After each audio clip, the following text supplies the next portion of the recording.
Bonjour les amis, bienvenue à Those Who Impact Us. J'espère que tout le monde va bien. Nous aussi on va bien par la grâce de Dieu. Le samedi passé, nous avions commencé notre série des émissions sur ce qui détruit nos relations et nous nous sommes beaucoup plus focalisés sur les relations qui se détruisent entre les gens qui reçoivent leurs amis, leurs membres des familles qui viennent du pays, qui viennent s'installer en Europe ou bien en Amérique. Nous avons relevé les défauts et les erreurs de part et d'autre. Et quelque part aussi, nous avons essayé un peu de conseiller pour dire que non, ce qui est arrivé déjà arrivé, et que chacun essaye un peu de mettre de l'eau dans son vin et que la vie continue, parce qu'on ne va pas continuer à s'auto-détruire et à se faire du mal pour des choses qui relèvent seulement du choc de caractère, parce que nous sommes très différents. Chacun vient de son coin, chacun a reçu son éducation, chacun a sa moralité, sa spiritualité. Et quelque part, quand ce genre de choses sont déjà arrivées, après un peu de temps, il faut essayer de chercher la paix, parce que la paix vaut plus que tout. Et aujourd'hui, nous continuons avec la deuxième partie plutôt de l'émission. Aujourd'hui, on va voir qu'est-ce qui détruit les couples, qu'est-ce qui détruit le mariage. Pourquoi est-ce que le mariage aujourd'hui est très fragile? Pourquoi est-ce qu'aujourd'hui, les gens n'arrivent pas à se mettre, à lutter, à faire tout ce qui est possible pour maintenir le mariage? Pourquoi est-ce qu'aujourd'hui, le divorce est devenu l'option la plus facile? Est-ce la faute des hommes? Est-ce la faute des femmes? Alors aujourd'hui, avec mes deux invités, qui sont les hommes de Dieu ici, nous allons essayer un peu de discuter par rapport à cela. Et étant donné que les hommes de Dieu seront plutôt sur le plateau, ils nous aideront avec des conseils, ils aideront les couples avec des conseils sur ce qu'ils doivent faire pour que le mariage ne soit pas détruit. Alors sans pour autant vraiment attendre, j'aimerais que mes invités puissent me joindre sur le plateau. Ce sont les gens que vous êtes déjà habitués avec. Pasteur John, est-ce que vous pouvez me joindre sur le plateau?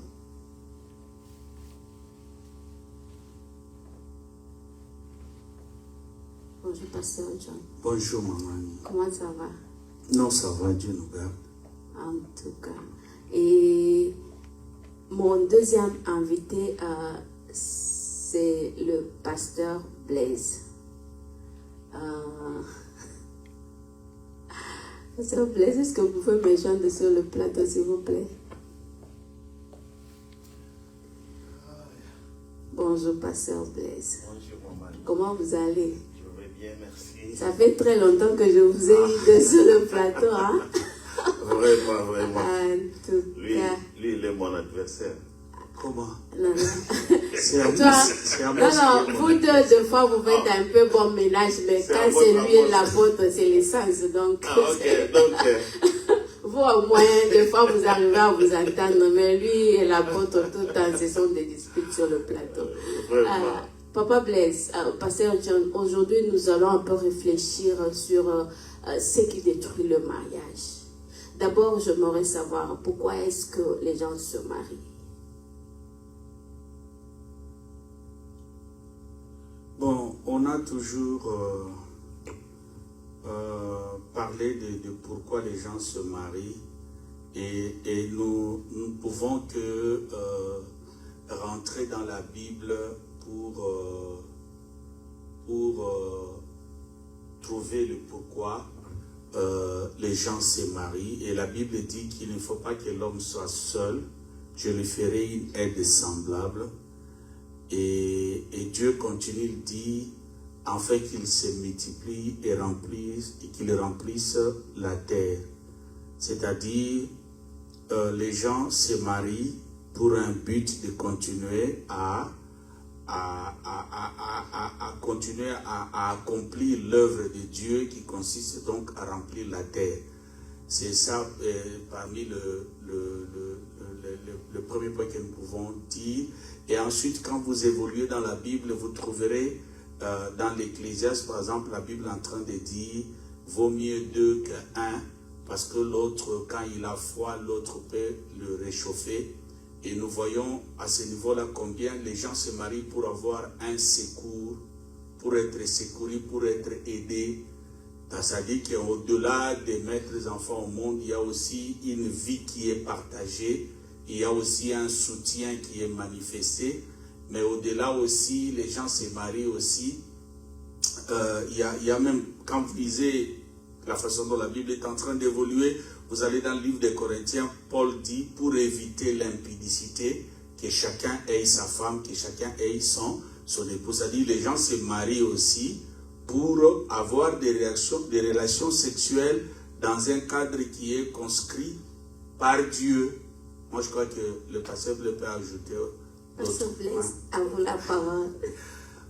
Moi, je crois que, bon, comme les livres de Genèse le dit, il n'est pas bon que l'homme soit seul. D'abord, le mariage, c'est une institution divine que les gens doivent comprendre. C'est pas une fondation humaine. Le mariage doit être dans la volonté de Dieu. Donc, à un certain moment, quand l'homme grandit, quand une personne grandit, il a besoin d'une aide. Et l'aide, c'est la femme. Bien qu'aujourd'hui, les gens sont en train de tordre le sens du mariage, moi, je crois que c'est un besoin vital que Dieu a mis dans l'homme et dans la femme. Et même si on peut détourner cela, mais Dieu veut que l'homme se marie à la femme. Donc, le mariage, c'est une institution divine. On se marie pour accomplir la volonté de Dieu. Au départ, Mamani, je veux d'abord vous couper. Les thèmes que vous nous avez donnés, c'était juste qu'est-ce qui détruit nos relations. Yeah. Alors, je ne savais pas c'est quelle relation, c'est relation en général, relation de mariage, relation d'amitié. Bon, on va parler. le problème c'est que Maman Karine, je t'accuse, hein, parce qu'il y a des preuves. J'ai donné et le thème et le sous-thème. Elle m'a envoyé ce qu'elle a envoyé là. En fait. D'accord, on va parler. Vous êtes mariés, vous vivez dans cette ville, vous connaissez les réalités du mariage, et c'est ça, c'est dont on va parler. D'accord. Bon. On est là. Non, on ne va pas créer, je sais pas, des théories ou quoi que ce soit. Moi, je crois aussi, pour ne pas vous couper, même si on va d'une manière ou d'un sens général, ce qui tue les relations, la plupart, ce sont de mêmes choses. Même entre les relations entre frères, les relations entre sœurs, entre parents, enfants, entre enfants, les relations d'amitié, de business. Je pense que ça va toujours aller de la même chose. Presque. Ok. Je vous le concède. Et Pasteur Blaise, Pasteur John, qu'est-ce qui peut faire qu'une relation de mariage soit stable? D'abord, c'est pour que les relations qu'est-ce qu'on dit? Les relations de mariage ou la relation. Une relation de mariage. Une relation. Bon, ne me tenez pas rigueur. Hein? Ne lui tenez pas rigueur. Ok. Moi, je crois que toute relation, tout mariage doit être construit par respect. Le respect et l'entente mutuelle. En tout cas, sauf ces deux choses, je pense que c'est vraiment difficile que vous ayez une bonne relation de mariage. Au-delà de ça, il y a beaucoup de choses. Il y a beaucoup de choses, mais le respect et l'entente mutuelle. Je sais que la base, c'est l'amour, parce que c'est ce qui nous unit d'abord. Et au-delà de ça, je peux parler du respect, l'entente mutuelle. Il y a beaucoup de choses, peut-être on va les énumérer. Moi, je pense que le mariage en soi, par rapport à sa conception par Dieu, le mariage est stable en tant qu'institution et les règles qui les régissent, il est stable. Maintenant, cette stabilité-là, comment elle peut être possible? Elle peut être possible si les gens qui viennent entrer dans ce mariage-là sont d'abord stables. Parce qu'il y a un problème aujourd'hui. La plupart des gens sont instables. Sont vraiment instables émotionnellement, psychologiquement, psychiquement. Et il y avait même quelqu'un, on discutait avec lui qui disait, aujourd'hui, quand les gens veulent se marier, ils font des examens de sang, les examens de sida, des examens du sucre et consort. Mais les gens ne font pas des examens psychologiques pour savoir l'état. Parce qu'il y a beaucoup de fous et de folles qui entrent dans... Parce qu'on parle du caractère, on voit quelque chose qui est stable. C'est-à-dire qu'il faudra que les deux personnes qui vont entrer dans ce mariage-là commencent d'abord à se stabiliser sur le plan spirituel, sur le plan émotionnel, physique. C'est vraiment plus important. Et puis, ils doivent, pour qu'ils vivent dans la stabilité, ils doivent développer l'essence du caractère. C'est-à-dire, il faudra... le caractère, c'est quelque chose qui ne bouge pas, qui ne change pas. C'est-à-dire, une personne qui a le caractère, quand il dit oui, c'est oui, quand il dit non, c'est non, il ne peut pas changer. Voyez-vous? Alors, quand il n'y a pas le caractère, il n'y a pas moyen que la stabilité soit dans le mariage. Et il y a aussi, qu'est-ce qui amène la stabilité? C'est aussi la dépendance par rapport à une autorité spirituelle. C'est comme aujourd'hui, on pouvait dire que nos parents ou nos grands-pères avaient des mariages stables, mais ils n'étaient pas chrétiens. Pourquoi? Parce qu'ils dépendaient d'une autorité coutumière qui les permettait d'observer, de respecter les règles. Parce que dans le mariage, il y a les règles de Dieu qui sont établies. Et lorsqu'on les respecte, la stabilité est là. Si on ne le respecte pas, il n'y a pas de stabilité. Maintenant, pour le chrétien qui nous sommes, nous devons, de part et d'autre, avant de nous marier, nous rassurer que nous dépendons de l'autorité de Dieu. Parce que si quelqu'un dépend de Dieu, ou une femme dépend de Dieu, il va constamment vivre sa vie en sachant qu'il va rendre compte à celui qui est son maître.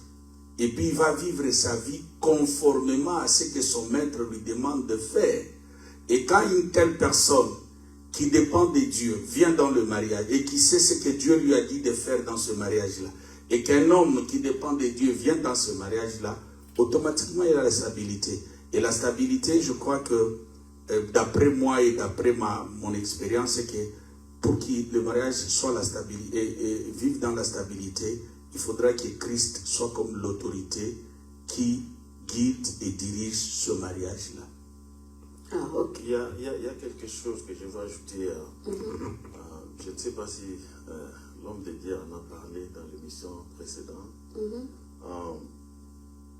C'est question aussi de se préparer.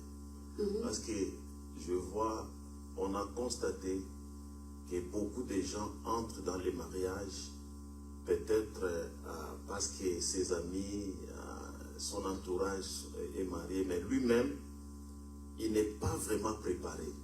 Les gens se focalisent dans beaucoup de choses, à chercher l'argent dans leur carrière, dans les études, mais il ne se... Comment je peux dire? Donc, c'est-à-dire, il ne se prépare pas au mariage. Et vous voyez, moi j'ai vu par exemple ma mère disait à mes soeurs, il faut savoir préparer, il faut savoir faire la cuisine, parce qu'un jour tu vas te marier. Tu vois, beaucoup de fois elle disait à mes soeurs qu'un jour tu vas te marier, tu seras responsable, il faut savoir comment prendre soin de ton mari.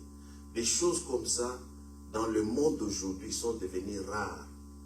Le parent, par exemple, une maman qui est entrée dans le mariage prématurément, qui ne connaissait rien sur le mariage, elle a une fille ou un enfant qui grandit comme ça sans savoir rien sur le mariage, et à cause de ses amis, l'autre là, elle aussi, peut-être, elle veut entrer dans le mariage sans pour autant être préparée.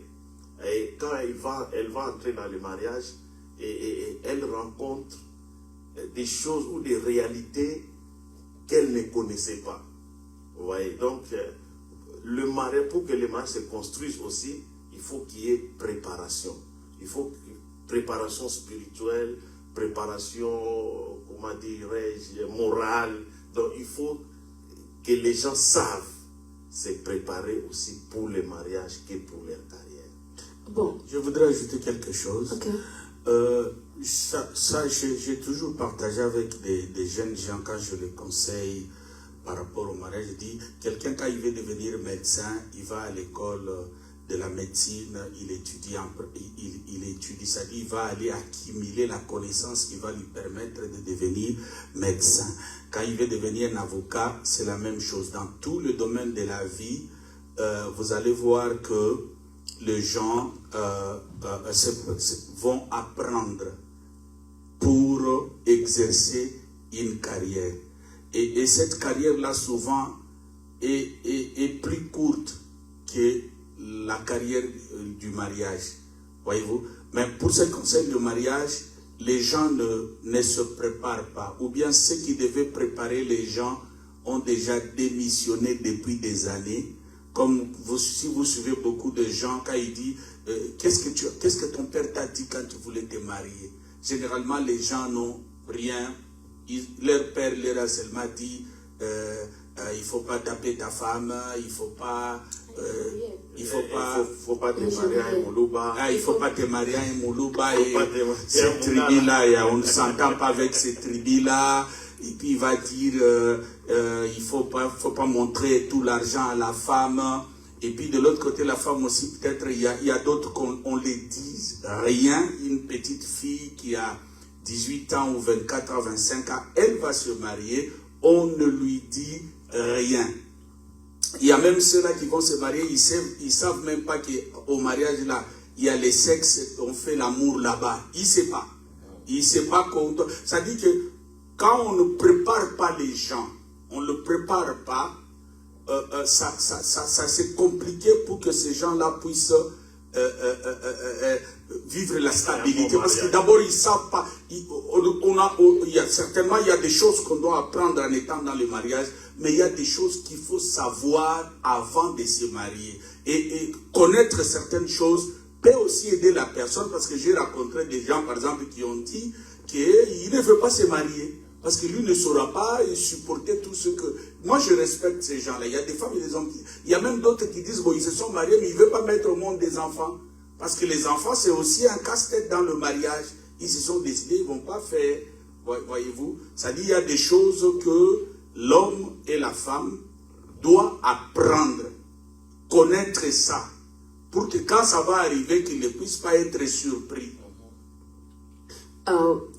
Et puis ce n'est pas aussi la raison. On peut, parce que le problème, nous parlons de ceux-là qui ne sont pas encore engagés, mais ceux-là qui sont déjà engagés, qui sont déjà dedans, il y a aussi moyen, en étant dedans, de rectifier les choses, d'apprendre aussi.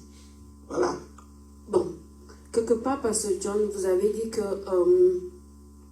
les gens du temps ancien, ils se soumettaient à une autorité coutumière et ils répondaient à cette autorité-là.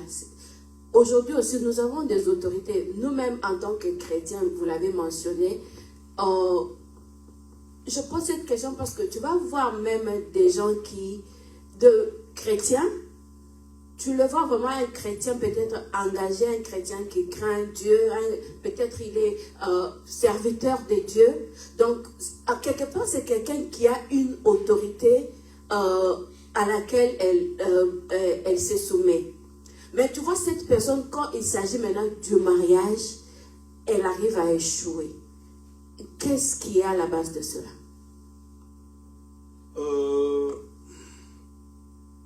je ne pense pas que... Bon, ça devient un peu compliqué parce qu'au début, ça me revient en tête l'histoire d'être un bon pasteur et un mauvais mari. Hein? Au début, je n'acceptais pas ça, mais à la longue, je commence à comprendre que quelqu'un peut être un bon chrétien, mais un mauvais mari. Parce que, bon, en fait, la réponse que je vais donner ici, c'est que nous devons savoir... J'aimerais que vous puissiez balancer, parce que ça concerne autant les hommes et les femmes. Je parle de deux. Le problème, c'est que nous devons savoir que l'Église n'est pas premièrement l'école de formation pour le mariage. Pourquoi? Parce que le mariage émane de la famille. Aucune église n'a reçu mandat de faire épouser une quelconque personne. Que le mariage vient comme ça, on vient, on prend la dot, on donne au pasteur. Ce n'est pas le pasteur qui est le père de la femme. Tout ne se dira pas à la chair. Tout ne se dira pas dans des réunions. Parce qu'avant que la personne devienne chrétienne, elle a fait une démarche. Il y a des années qui se sont passées. Elle vient de quelque part. Et c'est là où elle doit apprendre le mariage. De par son père, de par sa mère. Malheureusement, comme je l'ai dit, la plupart des chrétiens sont sortis des écoles. Je parle de la famille, des familles où le mariage a été un mauvais exemple pour eux. Alors, ils ont des tâches, des fichiers dans leur tête et ils ont déjà une image pour le mariage. Et laisse-moi te dire que lorsque tu as une image quelconque déjà dans ton cœur et que tu viens à l'église, il faudra vraiment que Dieu te fasse grâce pour te délivrer. Voilà pourquoi on parle de la repentance. Il faudra vraiment un renouvellement de l'intelligence pour que tu commences à voir les choses autrement. Mais premièrement, le mariage commence dans la famille. Il y a un homme de Dieu qui me disait, lorsque nous quittons la maison de nos pères, nous quittons avec le mariage et le travail. C'est à la maison. Dans la famille, c'est la base même du mariage. C'est dans la famille qu'on apprend comment être une femme, comment être un homme. C'est dans la famille qu'on apprend comment travailler. C'est dans la famille. La famille, c'est comme je dis la fois passée, j'ai dit, tout ce que nous voyons aujourd'hui, c'est produit de la famille. Même ceux-là qui ont grandi dans le foyer, les parents les ont abandonnés. Ces parents-là qui abandonnent les enfants ont aussi été victimes d'une famille quelconque dont ils sont sortis. Ça, il y a toujours une racine, la famille. C'est-à-dire, si les gens n'apprennent pas à partir de leur famille, ça sera difficile, même s'ils ont Christ, à moins qu'il y ait une grâce particulière. Ça sera difficile pour eux. C'est pourquoi j'ai toujours dit que nous, si nous sommes mariés, ou je suis une femme, je dois faire un effort par mon comportement vis-à-vis de ma femme ou de mon épouse. Je dois faire très attention de la façon dont je me comporte parce qu'il y a des gens qui habitent la maison, qui sont nos enfants, qui observent. On ne fait que ce qu'on a vu, on ne fait que ce qu'on a appris. C'est rare qu'on puisse faire quelque chose de nous-mêmes. Exception. Le pourcentage est trop peu. Donc on fait, on répercute bien, on reprend ce qu'on a vu les parents faire et ce que les amis ont fait, c'est la société fait et c'est ce que nous reproduisons aussi. Donc moi je voulais juste ajouter, je disais donc la famille est la base de tout. C'est-à-dire quelqu'un qui vient d'une famille des divorcés, ou des parents divorcés, d'une famille déchirée, et il aura une autre conception du mariage. Et si la personne n'est pas bien récupérée, même par l'église, vous allez trouver que sa réussite dans le mariage sera très difficile. Il y a des gens qui ont des tâches, comme Papa Cass l'a dit, de par leurs parents, de la façon dont ils voyaient leurs parents vivre. Il y en a ceux qui ne connaissent pas leur maman, il y en a ceux qui ne connaissent pas leur papa. Et il y en a ceux qui ont réussi, il y en a beaucoup aussi ont échoué. Yeah. Parce que il y a quelque chose qui leur manquait. Il y a quelque chose qui leur manquait des parents. Vous voyez? Yeah. Alors, bien qu'ils sont là, ils ont accepté Christ comme leur Seigneur et Sauveur. mais il y a quelque chose dans leur subconscient, tu vois. Alors, quand il est avec sa femme ou avec son mari, la chose là résonne en lui. Et parfois, il y a des réactions spontanées qui viennent en lui. Et ce qui fait que son mariage n'est pas du tout stable. Et bon, allons-y un peu dans le vif du sujet maintenant. Qu'est-ce qui détruit le mariage actuellement? Qu'est-ce qui fait que le mariage actuel... Qu'est-ce qui fait que le divorce aujourd'hui est l'option la plus facile des couples? Et ce qui est même étonnant de couples chrétiens. Qu'est-ce qu'il y a à la base de cela? Ce qui détruit le mariage, il y a beaucoup de choses qui détruisent le mariage. Il y en a tellement beaucoup. Il y a par exemple, je peux citer, je ne saurais pas finir parce qu'il y a beaucoup de choses. Prenons le temps, on est venu parler de ça. Le manque de préparation détruit le mariage. Le manque de respect détruit le mariage. L'infidélité, l'adultère détruit le mariage. L'impolitesse détruit le mariage. La mégestion des relations détruit le mariage. Le langage, la mauvaise gestion de notre relation, de la relation quotidienne. Détruit le mariage. Le manque de la sexualité dans le foyer détruit le mariage.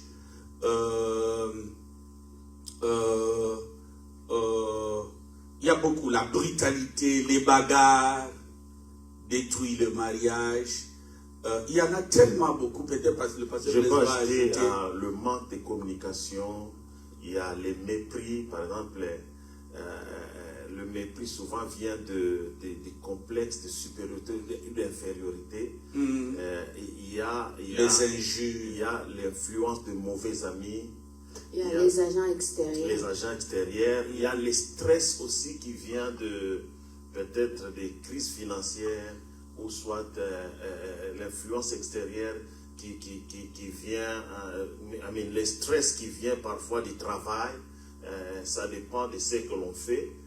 Et souvent, ces genres de stress qui vient de l'extérieur vient aussi souvent influencer votre vie de couple. Alors, il y a beaucoup de choses. Il y a aussi les dénigrements. Il y a des gens des hommes ou des femmes qui savent dénigrer leur partenaire. C'est-à-dire que vous êtes seulement à deux et quand il se met à te parler, il te rabaisse à tel point que... Alors quand ça devient trop à un certain moment, ça finit par détruire le cœur. Parce que le problème qui est là est que nous voyons seulement ceux qui divorcent. Mais il y a beaucoup de couples qui ont déjà divorcé depuis longtemps et qui ne vivent que par formalité pour, n'est-ce pas, peut-être leur statut, parce qu'il est pasteur ou parce qu'il est tel dans la société. Mais c'était déjà détruit bien avant. Donc il y a ces dénigrements-là, cette capacité-là de toucher souvent, moins de discours, tu touches à la personnalité de l'autre, moins de discours, tu touches à ses défauts corporels. Il y a toutes ces choses-là. Et puis il y a aussi le manque de considérer les efforts de l'autre. C'est-à-dire l'autre fait, mais on ne voit pas ça. Vous savez, il y a cette capacité aussi de croire, de prendre l'autre comme un acquis. Je l'ai déjà acquis, je l'ai déjà acquise. Il n'a pas où aller. Ce soir-là détruit le mariage. Il y a aussi les habitudes. On est tellement habitué et on oublie l'entretien du mariage, l'entretien de l'amour, l'entretien de la relation. Vous savez, une voiture qui n'est pas entretenue finit soit par tomber en panne, soit par connaître un accident. C'est pourquoi de temps en temps nous allons changer les freins de nos voitures, nous changeons les pneus, nous changeons l'huile, à chaque fois on met l'huile. Et cela fonctionne aussi dans nos relations, surtout dans le mariage. S'il n'y a pas d'entretien de ce feu d'amour-là, il n'y a pas d'entretien, ça finira toujours ça finit par s'éteindre. Et le grave dans ça, à chaque fois qu'il y a Là, je parle aux chrétiens. Lorsque la flamme commence à diminuer, le diable finit toujours par s'immiscer dedans pour détruire le mariage. Je voulais dire aussi quelque chose. Il y a le manque d'effort. C'est-à-dire, quand je parle de manque d'effort, c'est-à-dire le manque de fournir les efforts qui peuvent faire que notre couple puisse fonctionner. Il y a des gens qui, peut-être quand je remarque un défaut sur toi, au lieu de travailler sur ça, au lieu de surmonter cela et travailler sur ça, je peux laisser. Comment je peux dire en français? Je peux délaisser. J'abandonne ça. Non. Et puis, je laisse tous les efforts, tout ce que je peux faire pour que notre couple fonctionne. Le manque d'effort, ça détruit. C'est-à-dire, vous connaissez ce que vous devez faire, mais tu ne le fais pas et tu ne veux pas le faire. Le manque d'effort, là, détruit le couple. D'ailleurs, c'est le début même de divorce. Donc, tu es déjà divorcé dans ton cœur. Je suis fatigué de lui, je suis fatigué de cette femme. Et il y a aussi l'excès de jalousie. Vous voyez, la jalousie, nous sommes créés à l'image de Dieu. Dieu est jaloux. Je t'attends là-bas. Mais la jalousie de Dieu, en fait, c'est par rapport à ce qu'il est. Vous voyez? Donc, il protège sa divinité.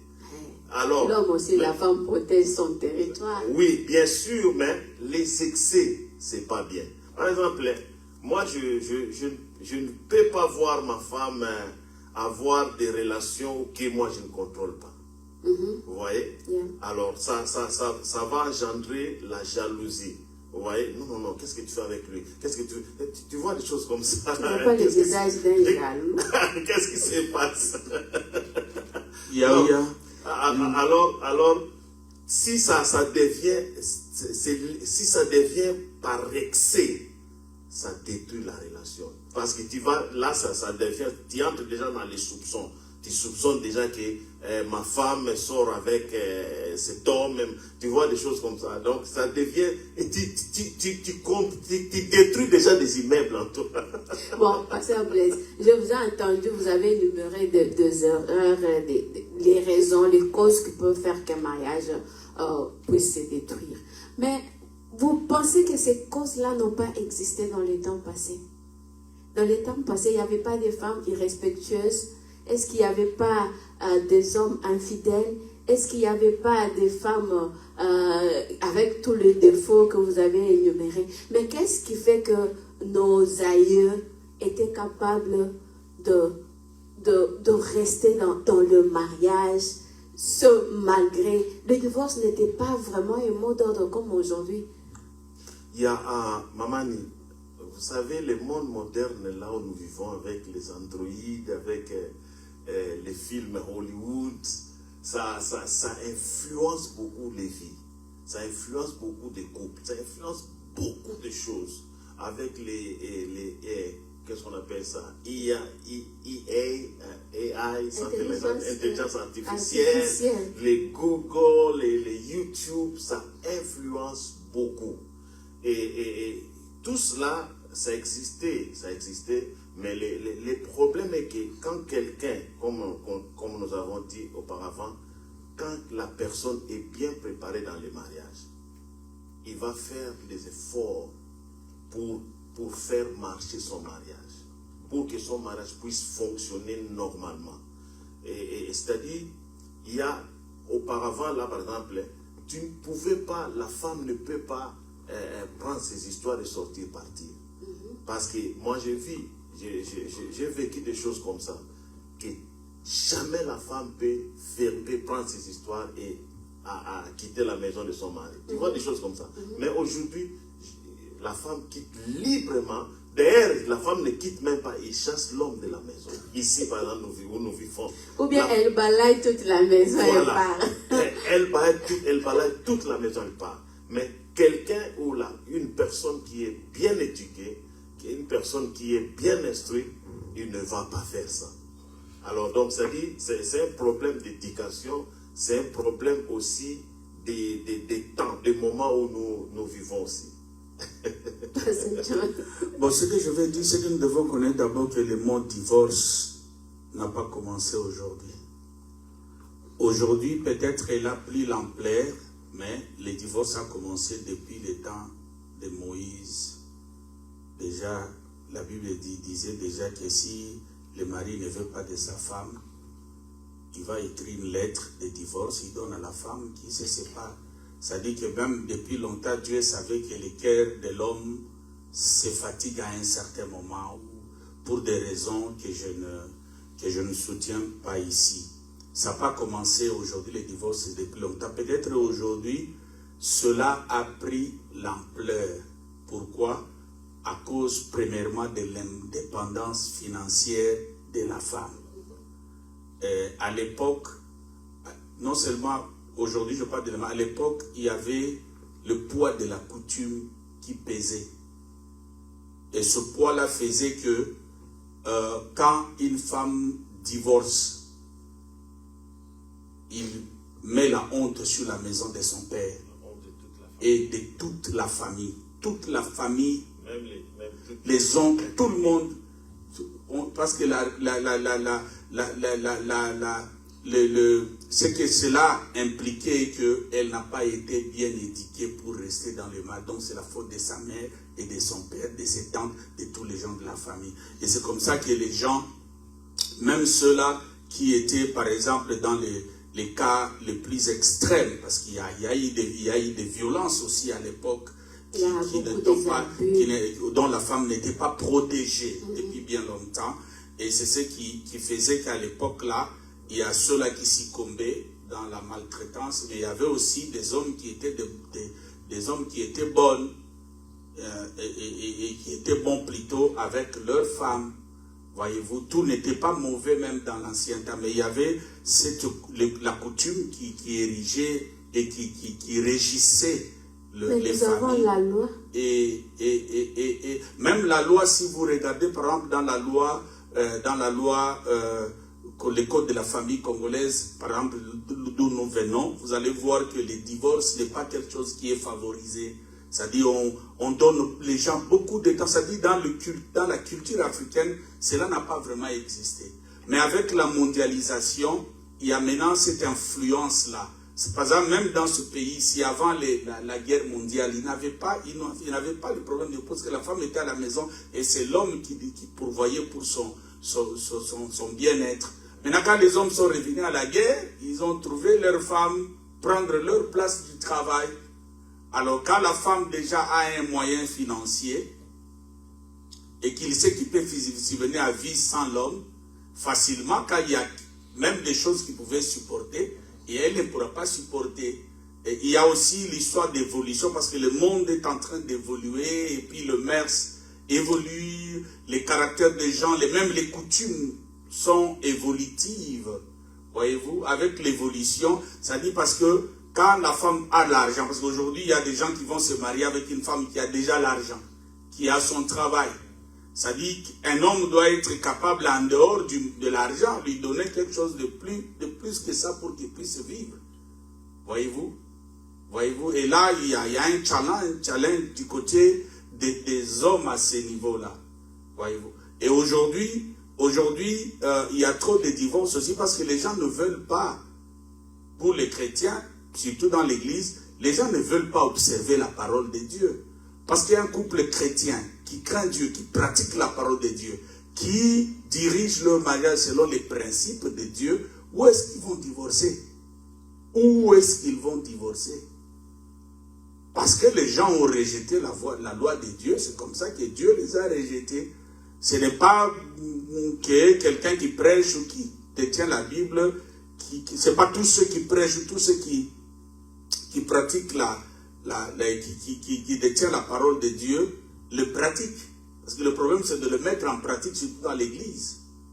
Voyez-vous? Yeah. Ok. Bon.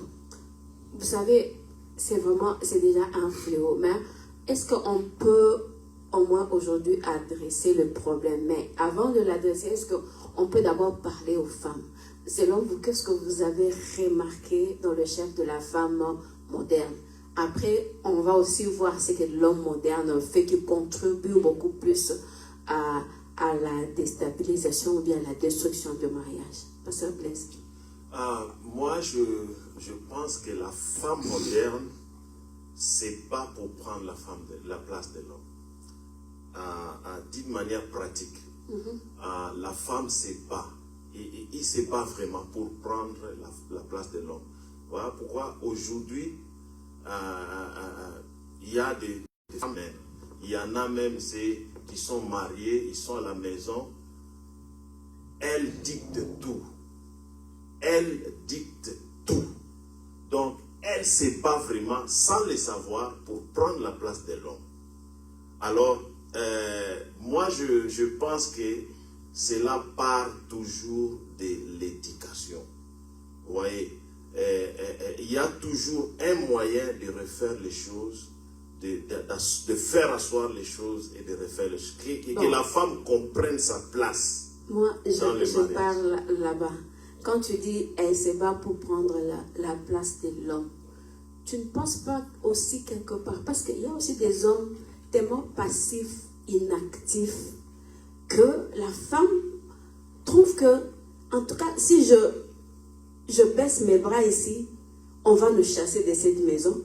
Si je baisse mes bras ici, la police va venir frapper à cette porte. Si je baisse mes bras ici, il y a une calamité ou bien un désastre qui va tomber sur la maison. Il faut communiquer. Quand tu ne fais pas ce que tu es supposé faire et que l'autre sait ce qu'il faut faire, et elle profite de cette faiblesse-là.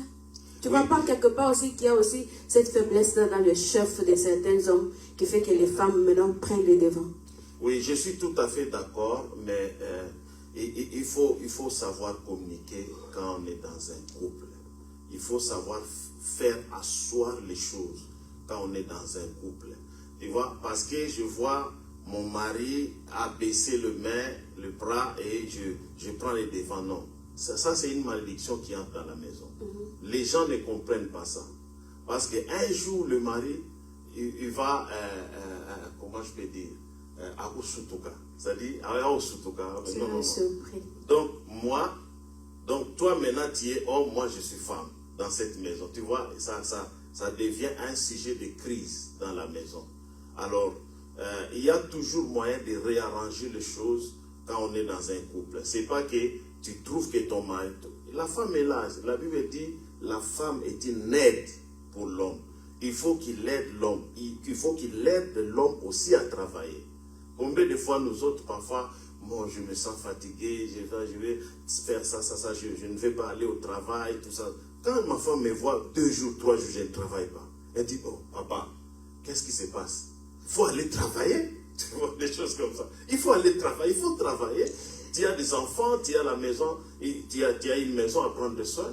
Donc il ne faut pas rester comme ça. Il ne faut pas que la femme profite de cette faiblesse de l'homme pour qu'elle puisse prendre la place de l'homme. Yeah. Alors, pour les autres, c'est une occasion pour elle de prendre les dessus. Et c'est pas bon. Bon, vous avez donné une raison. La femme moderne veut prendre la place de l'homme. Pasteur John. Oui, j'allais aussi aborder dans le même sens là. Et cela ne vient même pas seulement d'elle, mais ça vient de l'éducation dont elle reçoit déjà à la maison. Elle a vu sa mère être la cheftaine de la maison. Ou bien, non seulement sa mère était cheftaine, mais il y a aussi actuellement, nous éduquons plus nos enfants, nos filles à être indépendantes. Tu dois travailler, tu dois aller à l'université, tu dois aller... Alors si ce langage-là n'est pas accompagné avec la parole de Dieu pour lui montrer que malgré que tu peux faire ça, tu es la femme d'une personne, ça deviendrait un problème. C'est-à-dire, le grand problème que nous avons aujourd'hui, c'est que les femmes veulent devenir des hommes et des hommes sont en train de devenir des femmes. Il y a même des femmes qui commencent déjà à dire aux hommes, mon mobile, il faut aller là. Alors, tu vois, je vois des blanches là en train de dire, non, on doit pleurer. Alors que nous, l'éducation qu'on avait reçue de nos pères, c'est qu'un homme ne pleure pas. C'est-à-dire, même si je veux pleurer moi-même. Il ne faut pas que les gens voient. C'est-à-dire, on est en train de vilipender l'autorité, la masculinité de l'homme, et on est en train de plus en plus de féminiser l'homme et de plus en plus de masculiniser la femme. Et lorsque ça devient comme ça, ça devient déjà, lorsqu'une femme devient un homme, c'est déjà un monstre, ça devient un zombie. Ce n'est pas normal. Voyez-vous un peu ça? Ça dit que c'est parmi aussi les causes aujourd'hui qui mettent des troubles dans le mariage lorsque la femme veut devenir la chef. Ça dit que c'est elle qui décide, c'est donc elle qui donne les tons aux choses. Si elle dit non, c'est non. Il y a même des femmes qui parlent à leur mari comme ici, il parlait à... D'ailleurs, tu l'as dit, quand il parle à son fils, il parle avec respect, mais quand il parle avec le mari, avec telle légèreté. Tu vois un peu. Ce que nous devons dire aux femmes modernes aujourd'hui, c'est qu'ils doivent rester dans leur place. Dieu a créé la femme pour aider l'homme. Et il y a la femme moderne, ce que je veux lui dire, quand Dieu parle, parce qu'il n'aime pas la soumission, c'est comme si on les rendait des esclaves. Vous savez, j'ai toujours dit, il y a une intelligence de Dieu cachée dans cette loi du mariage où Dieu dit qu'à la femme d'être soumise, mais il dit alors au mari de l'aimer. Peut-on demander, où est-ce qu'on a déjà demandé à un maître d'esclave d'aimer son esclave? Ça n'existe pas. C'est cette histoire-là, si nous arrivons à comprendre ça très bien, nous n'aurons pas de problème. Parce qu'on te demande, soumets-toi à lui. Mais à cette personne, on dit, aime cette personne-là comme toi-même. Ça dit, il y a quelque chose d'extraordinaire qui est caché là-bas. Et quand on demande la soumission, femme moderne, quand on dit soumets-toi à ton mari, écoute ton mari, respecte ton mari, ne le résiste pas, ne monte pas sur sa tête, obéis, ne prends pas de décisions sans le consulter, ne viens pas l'informer de choses, viens consulte-les, parle, discute avec lui. Voyez-vous? Et moi j'ai toujours dit que la majorité des maisons sont toujours conduites par les femmes, mais les femmes qui sont sages, parce qu'elles savent comment aborder. Les femmes ont toujours de bonnes idées, elles ont toujours des choses extraordinaires, mais fait que il y a même un langage qui dit derrière un grand homme, il y a une grande dame. Ça sous-entend que cet homme-là, s'il est ce qu'il est, ça dit qu'il y a une femme qui produit des ressources pour lui. C'est cette femme-là qui produit ces ressources-là pour lui. Voyez-vous? Ça dit qu'on peut... C'est comme moi j'ai toujours dit, la femme est comme la force derrière le trône. Le trône est là, parce que quand le roi est présenté, on ne présente pas la reine.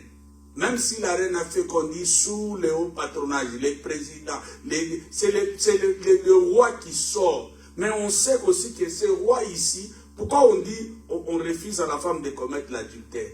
Pourquoi quand la femme commet l'adultère, c'est l'homme qui meurt? Pourquoi? Elle a commis l'adultère, mais pourquoi c'est l'homme qui doit mourir? Dans d'autres coutumes, bien sûr. Ou pourquoi c'est la vie de l'homme qui doit être détruite? Parce que c'est elle qui détient le pouvoir de cet homme-là. C'est elle qui... Ça dit qu'une femme qui a maîtrisé la soumission qui est à Dieu, il est difficile que même d'autres femmes atteignent son mari. Parce que c'est elle qui est comme la source même de cet homme-là.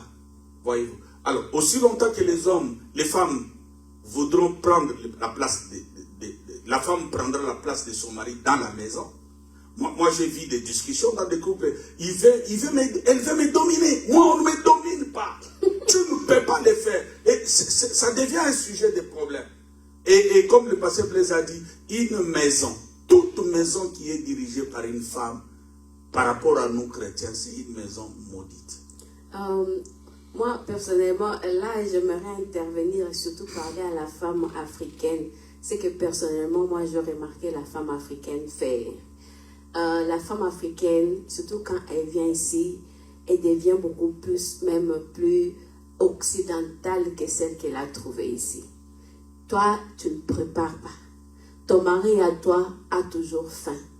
Toi, tu ne t'inquiètes pas qu'il mange ou pas, ce n'est pas ton problème. Tout ce que tu sais, c'est rester sur le téléphone. Donc, ce téléphone est devenu ton ami. On ne te demande pas de préparer chaque jour quand même. Mais il faut manifester la volonté. Mais il y a des femmes, tu vois que lui, ce qui concerne le repas de la maison, c'est pas son problème. C'est pas son problème, ou bien c'est ses amis qui sont sa priorité, ou bien c'est son téléphone, ou bien c'est son travail. Le reste là, c'est pas son problème. Mais sache que quand tu continues à faire ça, la fin de voir rend les gens comme des enfants. Et partout il va se retrouver, il va manger. Et tu sais que la nourriture de foi vient aussi avec des conséquences. Tu n'auras que tes yeux pour pleurer. Qui t'a dit que pour être bien moderne, pour être bien occidental, c'est de ne pas préparer, c'est de ne pas faire le ménage à la maison, c'est de ne pas s'occuper de tes enfants et de ton mari, c'est rester sur le téléphone, c'est regarder les novelas et autres. Ça n'a pas de sens. Ça n'a pas de sens. On peut travailler tout en prenant soin de les gens que Dieu a mis sous toi, les gens que Dieu t'a confiés, parce que c'est ça toute ta famille. Alors, en tout cas, nos mamans, nos sœurs, hein, essayez un peu d'arranger de ce côté-là. Cette cuisine-là, elle n'est pas là pour comme c'est pas un monument ou quoi. Hein. Vous en faites un peu trop, quelque part. Hein. Essayez un peu de rectifier de ce côté-là. Je voudrais ajouter quelque chose. Oui, nous avons parlé plus de la femme. Je sais que la femme... on la demande beaucoup, c'est comme ça, et c'est elle qui doit être plus, on doit mettre plus l'accent pour qu'elle puisse connaître ce qu'elle va faire dans le mariage. Mais il y a aussi des hommes modernes à qui nous devons aussi parler, parce que tu ne peux pas réclamer l'autorité quand tu n'incarnes pas cette autorité-là. Parce que les pères dans une maison, c'est un pourvoyeur. C'est quelqu'un qui doit pourvoir pour l'éducation, la nutrition. Parce que même quand la Bible parle de l'amour de l'homme, il dit elle va la nourrir, elle va la protéger, il va. C'est-à-dire, l'homme moderne aussi a perdu cela. Hein? Il a perdu cela. Et c'est ce qui est à la base de beaucoup de troubles aujourd'hui, parce que nous parlons de ce qui détruit les couples. Il y a des hommes qui exagèrent, il y a des hommes qui sont too much, il y a des hommes qui sont mariés mais qui vivent comme des célibataires. Voyez-vous, c'est-à-dire il y a quelqu'un il peut sortir, il ne sait pas qu'il y a quelqu'un à la maison, il peut faire tout ce qu'il veut, c'est-à-dire sans même consulter la femme avec laquelle il vit avec, et puis on peut le reprocher des choses, il n'écoute pas, il ne fait qu'à sa tête, tout ça, et toutes ces choses-là, ça finit toujours par détruire le mariage. L'homme moderne a aussi beaucoup à faire. Il y a aussi la paresse chez l'homme, ça détruit. L'incapacité, il y a un point que nous n'avons pas abordé, l'incapacité de satisfaire son mari au lit, parce qu'il y a aussi des hommes qui sont vraiment incapables, ça aussi, ça détruit. C'est-à-dire l'homme moderne doit avoir la connaissance et être capable d'accomplir ses devoirs, les devoirs conjugaux. Ces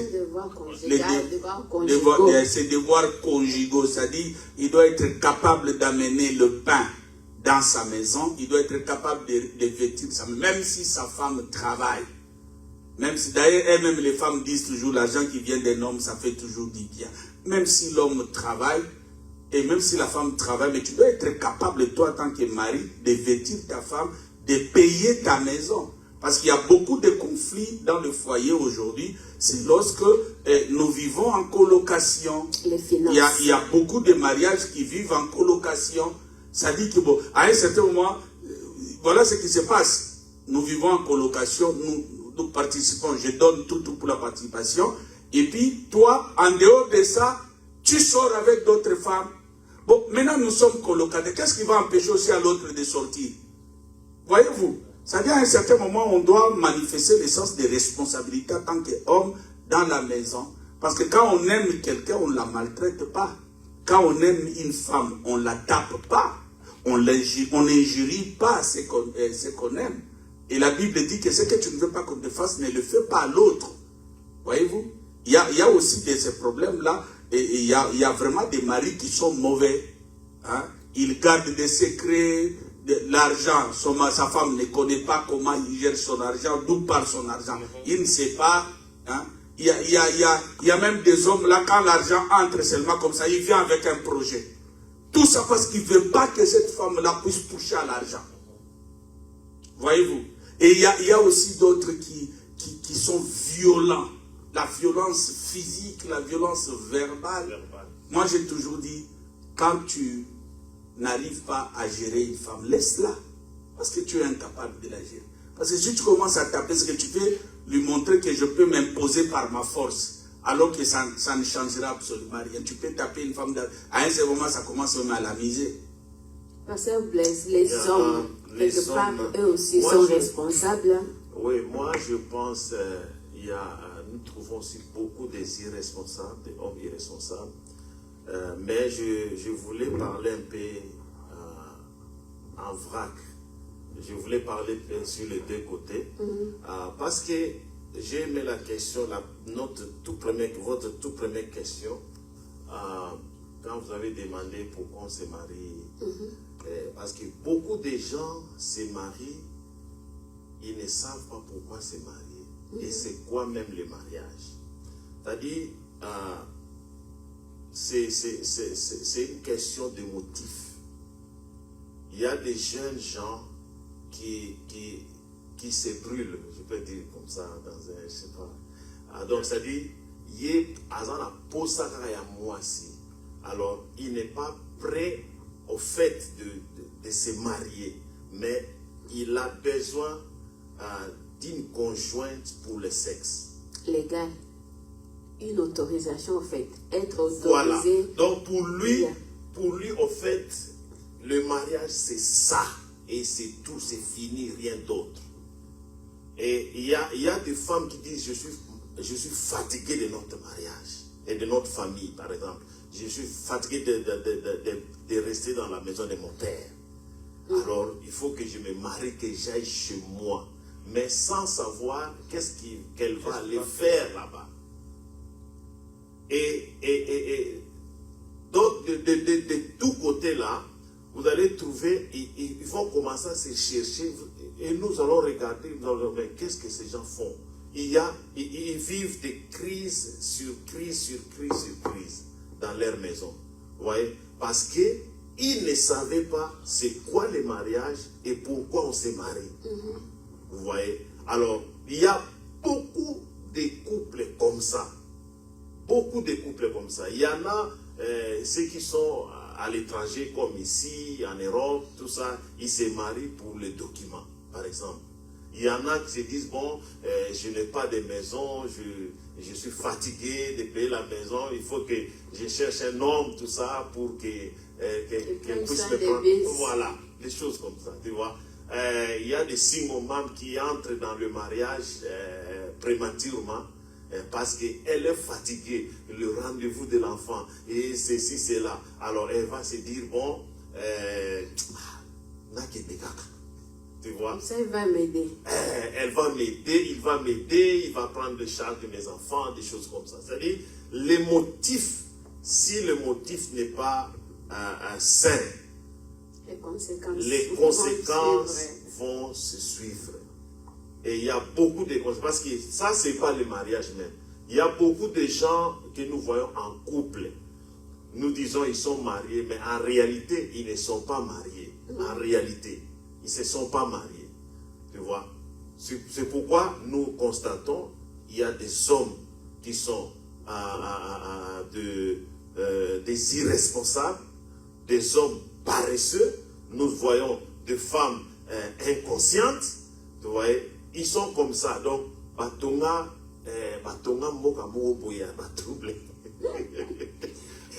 donc, ils ont conçu quelque chose qui semble au mariage aux yeux des gens, mais à l'intérieur, il n'y a pas de mariage. Donc, je voulais aborder les deux côtés, parce que le fondement même, c'est très important. Pourquoi vous êtes mariés? Le motif, c'était quoi? Est-ce que vous avez bien compris? Est-ce que vous êtes suffisamment préparé pour ça? Le motif est très important, parce que moi, je me suis toujours demandé une personne qui il a pris des temps et des temps de prier, monter à la montagne. Seigneur, je veux me marier, ceci et cela. Maintenant, dès que tu as ce mariage-là, tu n'arrives pas à le maintenir. Bon, maintenant, je me dis, quelle était la raison pour laquelle tu t'es imposé tous ces sacrifices? Hein? Quelle a été la raison pour laquelle... Bon, il y a encore des questions, mais il y a un élément que j'allais dire, au lieu d'aller à la montagne et prier pour le mariage, moi je pense que j'ai conseillé une personne, la prière c'est pas mauvaise, mais le mieux c'est de savoir qu'est-ce que je vais aller faire là-bas. Par exemple, pour une femme, elle doit apprendre, elle doit savoir qu'est-ce qu'elle doit aller faire là-bas, comment est-ce qu'un homme fonctionne, comment est-ce qu'un homme réagit, comment est-ce qu'on entretient un homme, comment est-ce qu'on prend soin d'un homme. Ça sont des choses que les gens... C'est-à-dire quand tu pries sans la connaissance, tu vas prier, bon, Dieu va t'aider dans d'autres domaines, mais il y a des choses où c'est toi-même qui dois faire cela et non Dieu. C'est-à-dire tu dois t'instruire, chercher à connaître. De même une femme, un homme doit connaître comment une femme fonctionne, comment une femme réagit, comment une femme réagit, comment une femme, quelle est la psychologie de la femme, comment est-ce qu'on peut vivre bien avec une femme. Ce sont des choses qu'on doit apprendre, même si on n'a pas eu ça à la maison, on peut apprendre. Aujourd'hui, il y a beaucoup de plateformes sur les réseaux sociaux, on peut aller apprendre comment est-ce qu'une femme peut parler à son mari, comment est-ce qu'un homme doit se comporter vis-à-vis de sa femme. Comment est-ce que, surtout dans nous les chrétiens, quand on est chrétien, ce qui veut dire que quand tu épouses une femme, tu n'as pas besoin d'aller chercher d'autres femmes. C'est-à-dire tu dois apprendre comment rester avec, comment est-ce qu'un homme peut être fidèle, comment est-ce qu'une femme peut être fidèle, comment.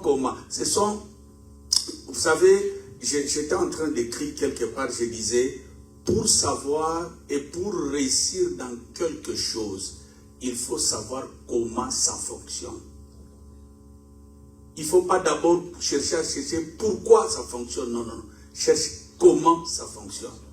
Et ça va t'aider. Si tu comprends comment ça fonctionne, tu peux bien faire fonctionner la chose. C'est-à-dire, si tu comprends comment le mariage fonctionne, tu peux bien faire fonctionner ton mariage aussi. Mais si tu n'as pas cette connaissance-là, ça sera un peu difficile pour toi de connaître. Et j'allais ajouter aussi un élément. Le mariage est fait de petites leçons, petit, parce que toutes les raisons qui poussent les gens à se marier, quelque part, ça formule aussi les raisons du mariage. Mais maintenant, il faudra réunir toutes ces raisons-là ensemble. Parce qu'une fille, par exemple, qui est fatiguée de rester chez elle à la maison, elle a quand même besoin d'avoir aussi sa maison, non? Mais si tu as besoin que de la maison et les autres choses, tu ne veux pas apprendre, ça ne te concerne pas. C'est un problème. Ou un homme qui reste seul et que la Bible dit que non, tu ne dois pas, ne fais pas l'impudicité. Il doit vouloir sa femme pour commencer à faire les relations sexuelles avec elle. Ce n'est pas une mauvaise raison, mais ça devient mauvais, comme tu m'as toujours dit, quand vous bâtissez un hôtel. C'est-à-dire, vous en faites comme votre motif principal, alors qu'il faut chercher l'argent, il faut manger, il faut parler, il faut se partager les secrets, il faut gérer, co-gérer. Tu vois un peu tout ça. C'est-à-dire, quand les gens prennent seulement un seul motif comme leur but pour le mariage, ça ne va pas aller. C'est-à-dire toutes les petites motifs. Il y a par exemple quelqu'un qui est en galère, une femme qui est en galère, qui veut chercher quelqu'un qui va quand même les soutenir. C'est un motif. Mais il y a maintenant, toi tu viens pour qu'on puisse te soutenir, mais le reste, tu ne veux pas s'occuper du mari, tu ne veux pas. C'est comme j'ai rencontré un jeune homme que je parlais avec lui. Il dit sa femme a arrêté de travailler, c'est elle qui dépense beaucoup, mais quand il rentre du travail, elle ne veut pas travailler. Quand il rentre du travail, il vient à la maison, il trouve qu'il n'y a pas à manger, il n'y a rien. Il doit encore chercher à se débrouiller. Voyez-vous, ça va créer des problèmes. Ça va créer des problèmes. Alors, en tant que pasteur, quel conseil, quel est votre mot d'encouragement ou je ne sais pas. Qu'est-ce que vous avez à dire au couple aujourd'hui? Rentrer dans la Bible. Est-ce qu'il y a moyen vraiment de mettre fin à ces fléaux de divorce? Est-ce qu'il y a moyen? Moi, je pense sur cette question, peut-être on pourrait avoir une autre émission sur la gérance des crises dans les mariages, si possible. Parce que c'est très possible même, n'est-ce pas? C'est possible, non? Là, nous, on est là pour ça. Parce que avant les divorces, il y a d'abord des crises qui viennent dans les relations de mariage, dans le mariage. Okay. Alors, si vous ne savez pas gérer ces crises, c'est-à-dire, ça va toujours vous amener au divorce. Ça va toujours vous amener au divorce. Parce que, comme nous avons parlé sur les motifs, j'ai parlé sur les motifs de pourquoi je suis en train de me marier. Il faut aussi, si tu es bien préparé sur ça, alors tu auras cette facilité-là de gérer les crises dans les couples. Alors, il y a toujours des moyens comment gérer les crises dans les couples. Parce qu'il y a diverses crises qui viennent. Parce qu'il y a des choses qu'on a énumérées, ce qui détruisent nos couples. Comment faire maintenant pour gérer cela? Comment maintenant faire? Parce que si nous commençons à énumérer un à un, vous voyez, ça va nous prendre encore une heure. Donc, c'est-à-dire, moi j'encourage les gens à chercher toujours les voies et moyens à arranger leurs problèmes. C'est une question de volonté. Bon, ce que je vais dire au couple, c'est que il n'y a aucune chose qui ne peut pas s'arranger. Il n'y a aucune chose qui ne peut trouver une solution. J'ai aimé un prédicateur qui disait que vous allez voir que j'ai aimé vraiment ça. Il dit, si vous regardez l'homme et la femme, nous sommes presque pareils. Nous sommes presque pareils. Nous avons les mêmes doigts, 5 pieds. Nous avons aussi nos seins, peut-être les seins de la femme, c'est un peu bombé, tout ça. Nous avons toutes les mêmes. Il n'y a qu'une partie de notre corps qui diffère de l'autre. C'est notre partie intime. Mais par cette partie-là, c'est-à-dire par cette opposition-là, c'est cette partie-là où nous tirons les plaisirs et puis dedans, nous pouvons produire les enfants. C'est-à-dire que même nous ne devons pas fuir nos différends, nos conflits et nos problèmes. Mais est-ce qu'on ne peut pas mettre nos conflits dans la place ensemble? Peut-être ça peut produire quelque chose d'extraordinaire. Voilà. Ça dit que les gens, ça dit que même ceux-là qui m'attendent maintenant, qui sont au bout des divorces, ils veulent divorcer, ce qui est vrai, les problèmes sont partout. Les problèmes sont partout. Mais il y a aussi un homme de Dieu qui, j'ai retenu ça depuis longtemps, il a dit, les hommes normaux, je parle de la femme et l'homme, quand ils ont un problème, ils parlent. Ils parlent sincèrement. Ils parlent avec amour, avec respect, avec humilité. Ce sont des choses qu'il faut. Vous parlez. Même si aujourd'hui vous n'avez pas de compromis, aujourd'hui vous n'avez pas de solution aujourd'hui, demain, reparlez encore sur ça. La solution peut être là. Et le problème aujourd'hui, et parce que j'écrivais quelque part, j'ai dit, le mariage, ce n'est pas seulement le vouloir, mais aussi le pouvoir. Ce n'est pas seulement ce que je veux, non, ce que je peux. Parce que quand je veux, ça engage ma volonté. Je peux, parce que le mariage, ce n'est pas toujours notre volonté que nous faisons dans le foyer. C'est ce que nous pouvons. Je peux être fatigué, mais je fais ça pour ne pas indisposer l'autre. Je veux pas, mais je peux pour la paix. Voyez-vous, il arrive des fois où nous rentrons à la maison, tu viens travailler, tu es très fatigué. Mais l'enfant, par exemple, te dit, papa, est-ce que tu peux me chercher ça parce que je veux manger, par exemple, ça. Et puis tu entres encore dans la voiture, tu vas chercher ça. ce n'est pas parce que tu veux. Parce que ta volonté, c'était de rentrer à la maison, dormir. Tu vois un peu ça. Tu vois. Tu peux peut-être à un certain moment, tu es fatigué, puis ta femme te dit, est-ce que tu peux faire ça pour moi? Tu vois. Tu peux, on dit toujours, tu peux. Hein, ça dit, de moi-même, peut-être je veux dormir. Mais je le fais. Et beaucoup de gens ne font pas cet exercice-là, de pouvoir et de vouloir. Je peux, parce que le mariage, ce n'est pas toujours notre volonté. Parce que si tu cherches, au fait, je voudrais ajouter ceci, il y a un langage que nous devons introduire dans notre foyer, dans notre façon de vivre, le nous. Et extirper le moi. Moi, je veux, moi, non. Si nous arrivons à faire le nous, c'est notre maison, c'est notre argent, c'est notre corps, c'est notre maison, c'est notre foyer, c'est notre mariage. Ça peut nous aider à résoudre beaucoup de problèmes. En tout cas, merci beaucoup, Pasteur John et Pasteur Blaise. J'espère que prochainement, on se reverra pour venir parler de la gestion des crises, bien sûr. J'ai déjà noté. Merci beaucoup d'avoir répondu à notre invitation. Merci. Alors, les amis, j'espère que chacun de nous a quand même tiré sa part au travers des informations que les hommes de Dieu nous ont partagées avec nous. Et j'espère que la plupart d'entre vous avez changé. Peut-être vous êtes sur le point de changer les décisions que vous aviez déjà prises. Demain, c'est dimanche, nous nous retrouvons ici dans le temple de Success Point Church à partir de 10h30 jusqu'à 12h30. Venez nombreux. Le samedi prochain, nous nous retrouvons pour la troisième partie de notre...